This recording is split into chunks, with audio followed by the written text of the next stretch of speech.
That's why a lost opportunity, because today when you're sitting down and trying to understand a product, sit down with the advisor. You might not choose Ferdinand Wealth, but whoever it is, sit down and tell, how am I learning? Why is this product, why are you suggesting this to me? Just because I can afford it? Right? I have only 2 years to invest. I can invest only for 2 years.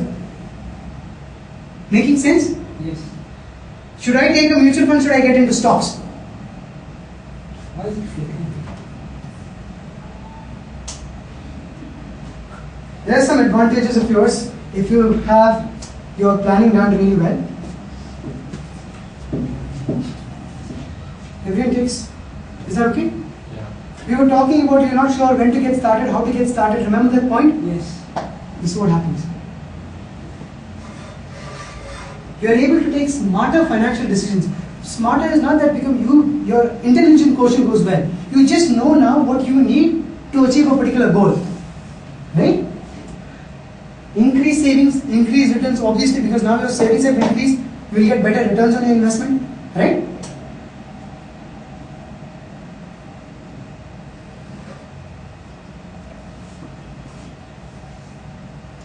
You know what's the logo of our company? Ferdinand Wealth Management, managing your five nuances. Everyone knows what nuances are? Trivial headaches. Headaches. How many of us look forward to investing? Yeah, it's my ECS date, I need to pay money. Or, oh God, again I have to pay insurance premiums. Right? If you know how to make money work for you and you are able to make the money work, does that become a headache then? Am I making sense? Yes. So that's what leads. A proper financial plan gives you this. You know for a fact you have some reserves placed and taken care of.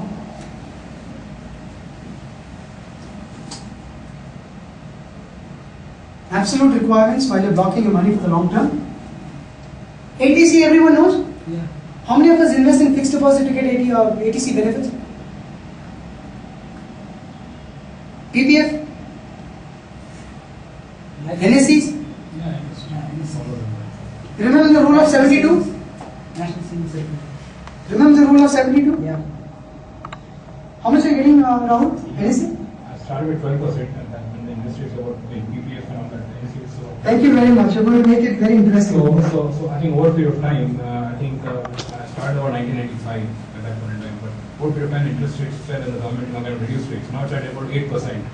8%, right? Yeah, right now Okay. it's 8%. 2 points you got to take, 2 points you got to give very close attention to. Number one, it was 14%, 12% odd. Now it's come to 8%.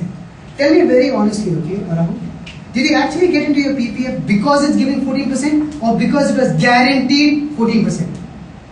Did the word guarantee have to do anything with it? Secure. No, I mean, security was an important point, and because I started off, that's the time when I started kind of working. I thought, to maintain certain amount of security and to build up a base was important. So PPF, I was also in stocks, but ideally I wanted to do my asset allocation properly. Correct. So I needed some security to be able to more confident. So I think at that point in time, the PPF at 12% was a fairly good. It was giving a good rate, and plus, it had a tax advantage to it, built in. So you start deferring. At both the ends, right? While investing Right. and while maturity as well. Absolutely. What is it now?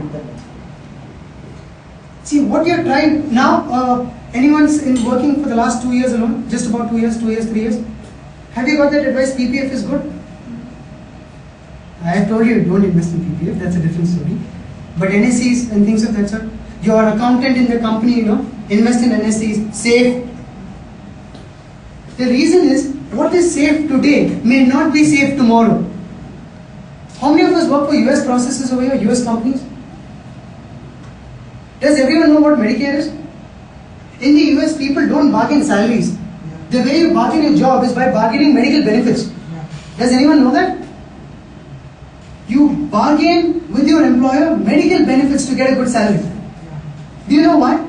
The most expensive commodity in US is medical health care. How far do you think we are from there? Right? Today you're bargaining with the government, you got to give me tax advantages. Do you think people in the US get tax advantage for investing? The government says take a walk. You're saving your money, why should I give you tax advantage? I don't have money to collect for my taxes. Government also doesn't know to manage money here, okay? The government also doesn't know to manage money. and you are relying on something that has the government to give you benefits, does it make any sense? Is everyone understanding what I'm talking about? You see the myths that are here? Today what is 8%? What's the guarantee it should give you 8% for the next 3 years? And you've decided next 3 years finance is based on something that's guaranteed today. How about you understanding the rules? Play a little about the stock market today. Will you keep losing money if you intentionally make it a practice to learn how the markets work? Would you keep losing every time? No. Would you get smarter? Yes. That's how we learn bicycle, no? That's how we learn cycling, that's how we learn swimming, that's how we learn driving. You make a little mistakes at the start, but you don't go and intentionally crash a car every day. Yeah. Why don't we do that with our investments? Am I making sense? Am I trying to bridge things? Yes. Yeah? There's a lot of clarity that needs to go in the myths that we are borrowing. It's borrowed knowledge.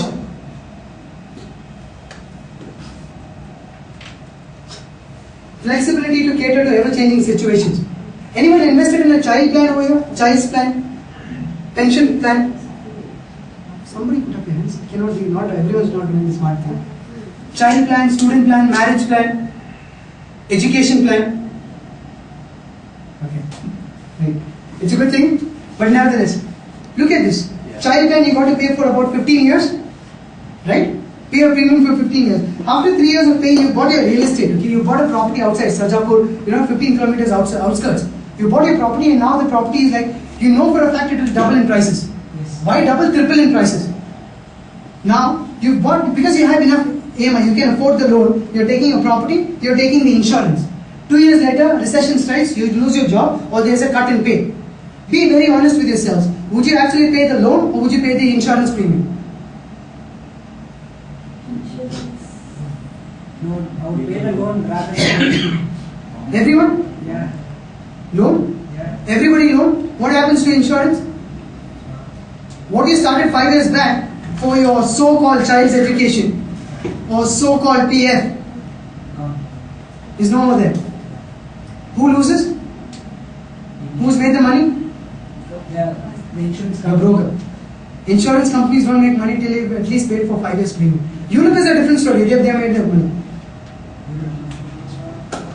Only which product we have invested. Again, you've not got the myth right. See, why do you need to change the product? Let's understand this. Is Mercedes a good car? Is Mercedes a good car? Everyone? It's good. Yeah. Why doesn't everyone drive a Mercedes?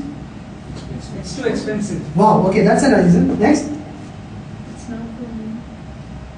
Don't use the example.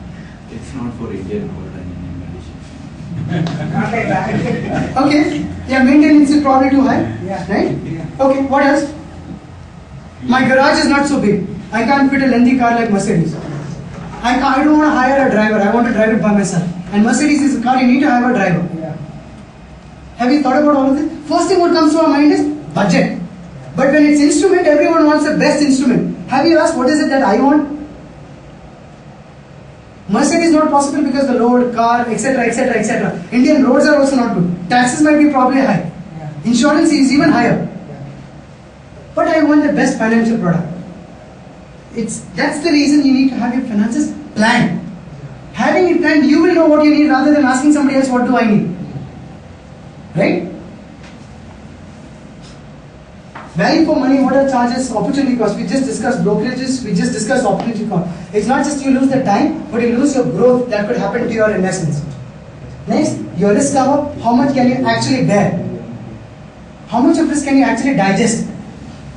Have you asked this question before you invest last time? Right, I park my money for X amount of years, how much am I losing? How much I'm going to make at the end of 3 years, that's the first question we ask. Yeah. Continue. How much time can you give your money to grow? Have you, be very honest, has anyone asked this question when you were taking investments? How much of time you can give, not how many years I have to pay. It's a different story. How many years I have to pay, you're trying to chase commitment. How many years can you invest is you are looking at how steady your finances are. You taking a commitment on yourself, not somebody else giving the commitment.